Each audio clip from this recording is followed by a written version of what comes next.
I had a dream last week na may nagtatakbuhan po sa mall. I was there, hindi ko lang malocate kung anong exact na mall, pero may pagsabog po akong narinig at naramdaman.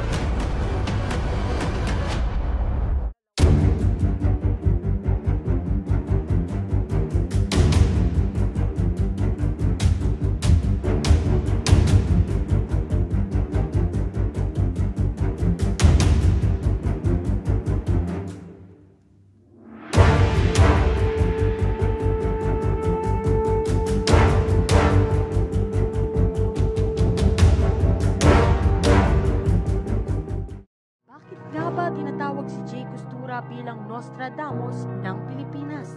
Tinawag akong Nostradamus ng Pilipinas year 2018. So, nagkaroon ako ng premonition regarding doon sa Xiamen Airlines na sasadsad sa NAIA. So, usually nagpo-post talaga ako sa social media account ko, sa Facebook ko, ng mga kaganapan.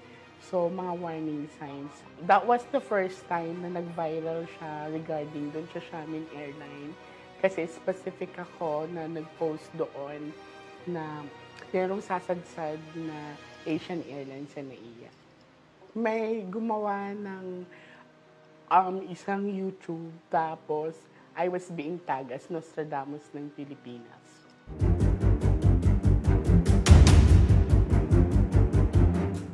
Nakilala si Jay Costura sa pagbibigay ng mga babala sa mga kaganapan dahil sa kanyang espesyal na katangian na base sa kanyang panaginip. Sa katunayan, isa siya sa mga psychic na nagkaroon ng premonition tungkol sa naganap na pandemya.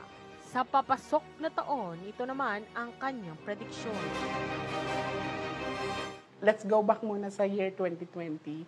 I was being interviewed by the other channel. Nagbigay ako ng babala regarding sa sakit na dala ng hangin. But this time, 2023, I had a dream regarding doon sa sakit na it's not a rabies, pero tatamaan kasi yung brain ng isang tao. Para siyang magwawala siya.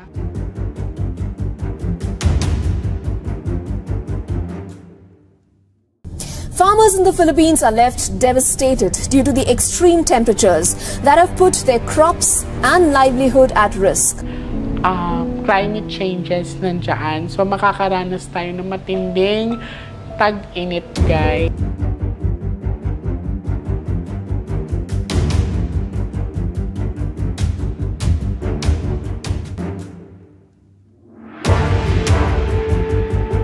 Karoon din tayo ng water shortage. Itong 2024 is kakaiba talaga.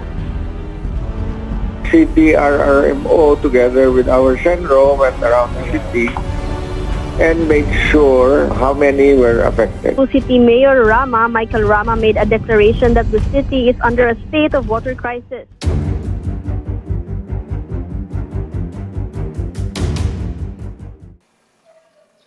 Lagi ko nga pinapaalala na lagi tayong mag-ingat kasi may nakikita na naman akong kaguluhan. As in, kaguluhan talaga na alam kong lagi kong paulit-ulit na sinasabi to kasi ilang beses na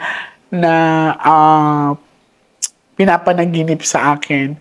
Mag-imbak po tayo ng pagkain bago matapos ang taon na to kasi may kaguluhan akong nakikitang magaganap. Malaking kaguluhan po ito. And iniisip ko kung paano magiging clear ang vision ko. Lagi ako nagdadasal kasi I was standing, sa dream ko kasi nakatayo ako sa isang, sa gitna mismo ng daan. And then while I'm standing there, nakikita ko ang pagtatakbuhan ng mga tao, pag-aagawan ng pagkain, tapos worried ako kasi iniisip ko yung mga kids ko. Sabi ko nga sana normal na panaginip lang to. Hindi pa ganun ka-clear kung anong message sa akin ni Lord, kung paano ko bibigyan ng warning ang mga mahal ko sa buhay. Hindi naman pwedeng hindi ko i-share to kasi lagpas na po sa daliri na mga kamay at paa ko ang mga premonitions, ang mga babalang binibigay sa akin ni Lord na nangyayari.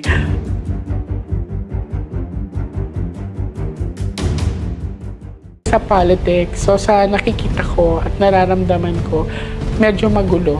Yan, so magkakaroon ng twist. Merong babaeng na mag-stand up talaga.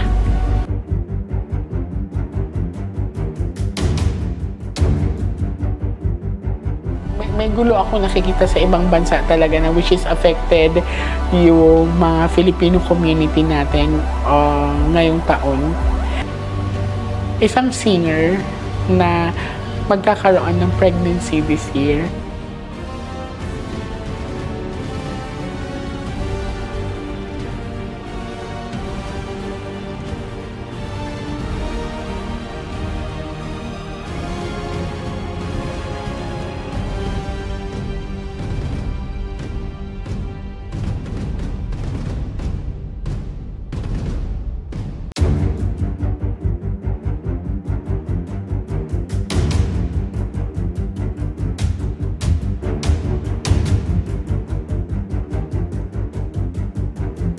Kami po ay gabay lamang.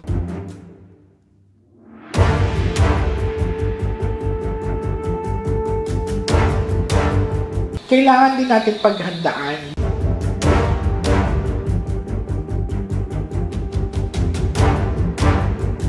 Sunod-sunod po ang volcanic eruption or pagputok ng bulkan.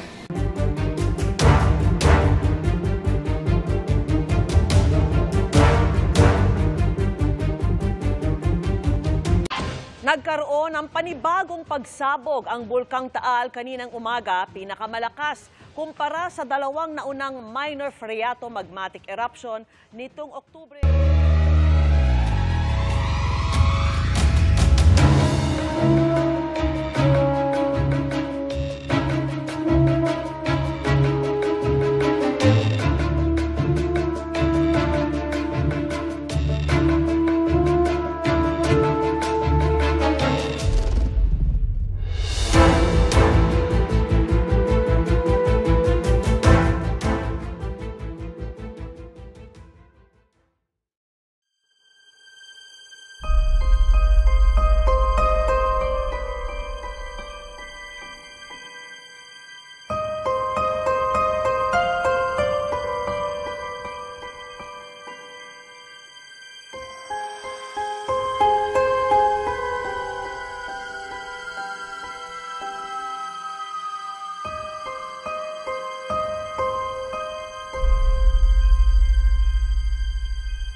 Ay na mama mo.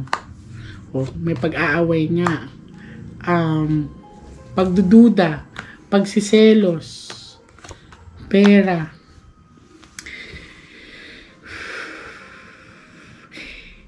Hindi na aksidente, mama.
Paano yung bago niyang kinakasama na imbestigahan ba? Umuwi na po ng probinsya. Umalis na po. So, paano yan? Hindi ba kayo pwedeng mag-file ng kaso? Ano na po, inaayos po yan. Kasi pwede pang habulin yun eh. Opo. Nakakausap niyo pa ba? Lalaki po.